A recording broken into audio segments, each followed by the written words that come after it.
10টি সেরা শীতকালীন পিঠার নাম। রাইস কেক, চালের গুঁড়া দিয়ে তৈরি পলি পিঠা। কোকোনাট স্টাফেড পানকেক, পাটিসাপটা পিঠা। যারা নারকেল ভরা পাতলা পিঠা। স্টিমেড রাইস কেক, ভাপা পিঠা, ভাপে রান্না করা চালের পিঠা। ফ্রাইড রাইস কেক, চিতই পিঠা, তেলে ভাজা চিতই পিঠা। মোলাসেস কেক, গুড় পিঠা, খেজুর গুড় দিয়ে তৈরি পিঠা।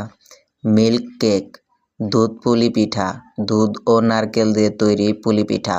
সুইট রাইস বল, তেলের পিঠা, তেলে ভাজা মিষ্টি চালের বল। সিসেম রাইস কেক, তিল পিঠা, তিল ও গুড় মেশানো চালের পিঠা। ব্যানানা প্যানকেক, কলার পিঠা, কলা মিশিয়ে তৈরি মিষ্টি পিঠা। ডেট প্লাম মলিসাস কেক, খেজুর গুড় পিঠা, খেজুর রসের গুড় দিয়ে তৈরি পিঠা।